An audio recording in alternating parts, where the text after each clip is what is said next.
Good morning बच्चों। आपका अपने TD public school Belaiya Nasratpur में मैं अविनाश सर एक बार पुनः आपके इस इलेक्ट्रॉनिक माध्यम की शिक्षा में हार्दिक स्वागत वंदन अभिनंदन करता हूं।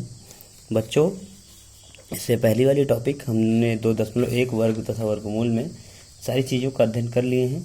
आज जो हमारी टॉपिक है वो 2.2 है और इसमें हम लोग अध्ययन करेंगे, किसका अध्ययन करेंगे कि निम्नलिखित संख्याओं का वर्गमूल अभाज्य गुणनखंड द्वारा ज्ञात करना है। अभाज्य गुणनखंड विधि द्वारा ज्ञात करना है। ठीक है बच्चों, तो चलिए देखते हैं अभाज्य गुणनखंड विधि द्वारा कैसे हम चीज़ों को ज्ञात कर सकते हैं। देखिए, चलिए हमारे पास जो क्वेश्चन है, पहला कितना कह रहा है 144। तो 144 का मतलब हो गया कि आपको बिल्कुल गुणनखंड विधि का प्रयोग करना है। चलिए 144 कितने से कटेगा भैया? 2 से। अगर हम देखें तो 2 सते 14, 2 दूना 4 कट गया। फिर देखते हैं 2 से कटेगा 2 तिहाई 6, 1 7 12, 2 छंग 12 कट गया। फिर देखते हैं 2 से 2 इकन्ने 2 1 3 और 2 अठे 16 कट गया। फिर देखते हैं 2 9 18 कट गया। अब 2 से कटेगा? नहीं कटेगा। तो कितने से कटेगा? 3 से। कितनी बार जाएगा? 3 त्रिका 9। फिर एक बार जाएगा, ये कितने हो जाएगा? 3 इकन्ने 3। अब देखिए हमारे अगर यहाँ 2 2 के पेयर बन रहे हो तो उन्हें हम निकाल लेंगे। 2 2 का पेयर बन रहा है कि नहीं बन रहा है? बन रहा। तो जो पेयर बन रहा है उससे आप निकाल लीजिए 2 गुणे 2 गुणे 3। तो देखिए इन्हें गुणा करिए, 2 दूना 4 तिहाई 12। मतलब इसका हमारा वर्गमूल कितना बन जाएगा? इसका वर्ग कितना बन जाएगा भैया? 12। तो ये 12 हमारा क्या हो जाएगा? आंसर हो जाएगा। मतलब इसी तरीके से आपको सारे के सारे आंसर फॉलो करने हैं। चलिए अगला क्वेश्चन देख लेते हैं। अभी 2-4 क्वेश्चन करेंगे, चीज़ें अपने आप समझ में आ जाएंगी। 225 का अभाज्य गुणनखंड किससे करना है? चलिए, तो पहली बात तो देखिए 2 से नहीं कटेगा। अगर हम देखें यहाँ से 3 से, तो 3 से 3 सते 21, 3 पचे 15, 3 से कट सकता है तो काट दीजिए। 3 सते 21 और 21 से 22, 22 से 15 हो जाएगा। 3 पचे 15, 75। 3 से कटेगा क्या? बिल्कुल कटेगा। तो 3 दूना 6, 1 7 15, 3 पचे 15। अब ये जो 25 है कि ये 3 से कटेगा? देख लीजिए, 3 सते 21, 4 45 नहीं कटेगा। तो हम इसे कितने से काट दें? 5 से। तो कितना हो जाएगा? देख लीजिए, 55 25। फिर देखिए कितने से काट दीजिए? 5 से। तो कितना हो जाएगा यहाँ से? 5 इकन्ने 5। फिर देखिए 2 2 का पेयर अगर बन रहा, 2 2 का पेयर बन रहा तो हम इसे यहाँ लिख लेंगे 3 गुणे 5। कितना हो जाएगा? 15। ये 15 हमारा क्या हो जाएगा भैया? वर्गमूल आ जाएगा। क्या हो जाएगा? वर्गमूल। इसी को कहते हैं हम अभाज्य गुणनखंड विधि द्वारा। तो इसी तरह से आपको ज्ञात करने हैं, जो जिसके जैसे भी आंसर हो सो आपको ज्ञात करना है। अब ऐसे ही 324 का करना है आपको। कितने का करना है? देखिए 324 का, उसमें भी आपको कुछ नहीं करने। सबसे पहले छोटी संख्या 2 से करेंगे। 2 इकन्ने 2 1 3, 2 छंग 12, 2 दूना 4 हो गया। फिर 2 से करेंगे, 2 अठे 16, 2 इकन्ने 2। अब 2 से नहीं जाएगा, कितने से जाएगा? 3 से जाएगा। तो 3 दूना 6, 2 8, ये हो जाएगा कितना? 21। 3 सते 21। फिर 3 से करेंगे, कितना हो जाएगा?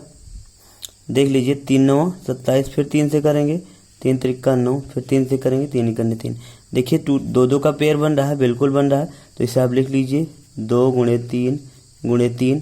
अब देखिए यहाँ से 2 तिहाई 6, 6 त्रिक 18। इसका आंसर हमारा क्या बन जाएगा? 18। यहाँ से हमारा अभाज्य गुणनखंड वर्गमूल की संख्या क्या आ जाएगी? 18। इसी तरीके से आपको जितने भी क्वेश्चंस हैं सब करने हैं। और अगर जिस क्वेश्चन पे आपको प्रॉब्लम आ रही है बेटा, तो उस प्रॉब्लम को आप या तो व्हाट्सएप पे शेयर करिएगा।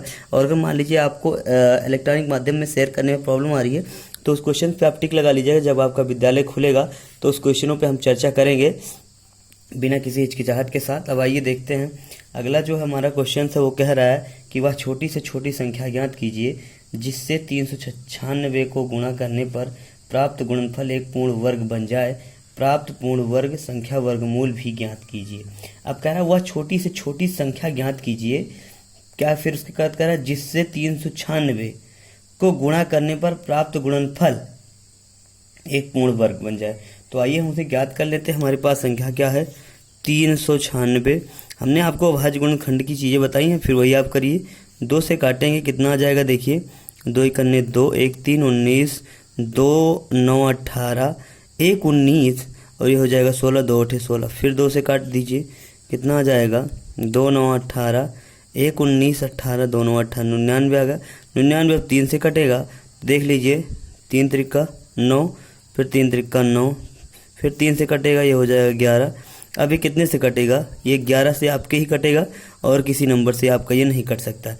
अब देखिए, जो चीज़ें आपकी पेयर बन रही हों उन्हें आप पेयर बना लीजिए, और जो मान लीजिए पेयर ना बन रहा हो उन्हें आप क्या करेंगे, तो हम इसे यहाँ पर लिख देंगे कि देखिए इनमें पेयर किसका बन रहा है, 2 2 का बन रहा है, 3 3 का।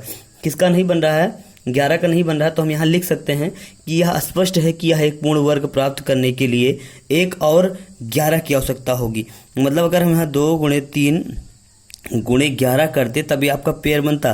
देखिए 2 3 6, 11 छक्का 66, तब ये किसका स्क्वायर बनता? 66 का बनता, पूर्ण वर्ग 66 का बनता। लेकिन ये 66 का पूर्ण वर्ग नहीं है क्योंकि ये 11 का पेयर नहीं बन रहा है। तो हम यहाँ लिखेंगे कि इससे स्पष्ट होता है कि हमें 1 और 11 की आवश्यकता होगी। मतलब दी गई संख्या में अगर हम गुणा किससे करते हैं, 11 से गुणा किया जाए तो हमारी ये संख्या क्या हो जाएगी, एक पूर्ण वर्ग बन जाएगी, और जिससे कि एक गुणनफल इसका पूर्ण वर्ग बन जाएगा।